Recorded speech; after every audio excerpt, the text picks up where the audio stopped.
What is going on, people? I am here for, if you couldn't tell by the title, another review. And this one is, again, more of a suspense, crime, drama type movie as opposed to the horror movies that I, usually do. But if you couldn't tell by the title, the movie I'm reviewing is Abstruse. Hopefully I said that right. It's actually written and directed by the same director of Eternal Code, which I reviewed yesterday. It's written and directed by Harley Wallen. But what I failed to mention in my last review, and I'm not going to fail to mention in this one, not only did he write it and direct it, but like the other movie, he actually starred in it as well. So he's got his hand in, a lot of... it looks like on his IMDb he's got a lot of stuff, so it looks like he might have his hand in a lot of the pots that go with the movie. So that makes it that much, that much more cool in my mind. But anyway, like Eternal Code, there's a few, bigger names of people that I've seen before. The main guy, Tom Sizemore, stars in it. He plays a guy named Max, which at that point in time, I'm not going to... because this one has a lot going on with it too. I'm going to try to keep it as, simple and as easy. I'll leave, the trailer for the movie as well. But I'm going to keep it as easy as I can with this review. But Tom Sizemore is in it. You have Dennis Haskins, if you don't know who he is Mr. Belding from Saved by the Bell. He plays Senator Stevens. I'm going to leave it to him, and I'll get into it. But Jesi Jensen's also in it. And let me get the guy's name right. Chris Riley plays Justin Stevens, which is Mr. Belding's son. So I'm going to keep it at that because there is a lot that goes into this movie. And if I try to explain everything, not only will this review be like 15 minutes, I'll kind of give everything away. So I'll leave it. The main plot line around this movie is more of the kid Justin, which is Mr. Belding or Senator Stevens' son, than anything. But let's just say Mr. Belding or Senator Stevens is maybe not the cleanest or the what do you want to call it? The least problematic senator. Let's just say he's got a lot of skeletons in his closet as well.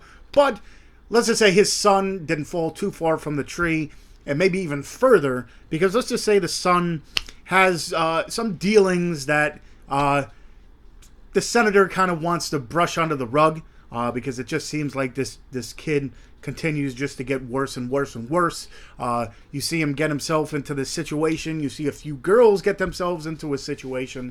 And let's just say, throughout the rest of the movie, there's a whole bunch of things that kind of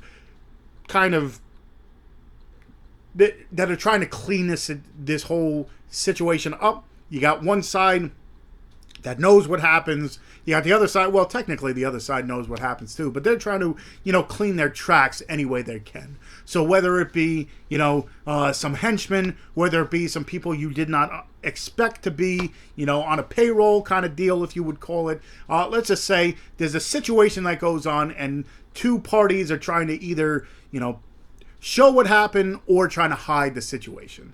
I don't want to get way too much into it, but pretty much, let's just say something happens and people are going to die for it. And that's all I'll go. I'm not going to go too crazy. But what I did like about this movie, like I said, I'm more of a horror fan than anything. But if I can get a nice plot, a nice, something that drives the story forward, I'll enjoy it. This one, the plot, you understand what's going on. The twists and turns in this movie, because you expect it to go this way, but then it turns this way, and all this kind of stuff.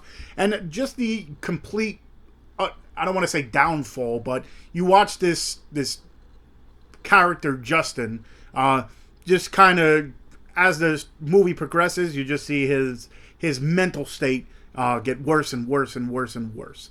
I'll leave it at that. Like I said, there's a whole bunch of stuff that goes into this whole movie, but if I try to explain everything and the little twists and turns and the not the twists and turns, but like Eternal Code, I was saying there's a few different stories that eventually come together into this. It's almost like this one. You have different plot lines, different people in different situations kind of deal, and different characters get added throughout the movie. If I tried to explain everything or break down every single character, we'd be here for 20 minutes, and that's not how I do my reviews. But what I'll say is if you're into, crime movies or suspense movies and you like twists and turns everywhere you go, this one's definitely for you. Like I always say, check the description, because I always leave like the IMDb link or description, and then the people that are in it. I also leave the trailer for the movie.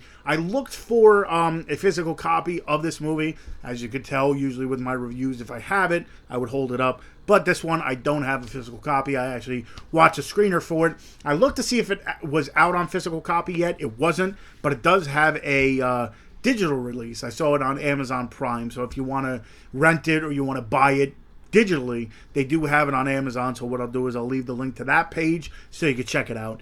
But definitely one that I didn't know too much going into. I read the description, and it kind of gave you a vague description of it, like I am. I'm not going too crazy, but it definitely extended my what do you want to call it? I'm looking for the right phrase, but what I thought was going to happen didn't happen. That's the layman's terms of I don't even know where I was going, but to tell you the truth, I didn't know what to walk into, but it took me in a ride that I didn't expect to, I guess you want to call it. So like I said, check the description for everything I talk about, or the links to everything that I said, the IMDb page, the trailer, and also the link to the digital where you can watch it digitally. So hopefully, this kind of pushed you towards it. Again, these last two were more crime suspense, more than my normal horror stuff. But hopefully, it kind of pushed you to go see it. I also put it on my Instagram so you can check out who's in it and such. For those of you who don't know, I have an Instagram where I kind of coincide not only my reviews, but I'll post the picture of the movie and try to tag everybody that's in it. So check out my Instagram as well. You can check the poster. Well, you're probably checking the poster out from the picture of this video. But anyway, hopefully you like the review. I'm talking way too much. I'll leave the links to all my other social media. I got a Facebook fan page. I got a Twitter. Like I said, I got an Instagram where I show off the movies behind me. What else? I'm part of the Dorkening. So if you haven't checked out the Dorkening, go ahead. Tuesday nights are Wicked Horror Night show where we interview independent horror movie actors, actresses, directors, producers kind of deal. We sit down for them for about an hour and kind of pick their brains about the movies they're in or working on or whatever have you. So check out the Dorkening as well, and check out the Dorkening Podcast Network if you're into podcasts and stuff. We got a whole bunch of different shows on there. And yeah, I guess that's about it. So I guess until next time, I'll see you guys.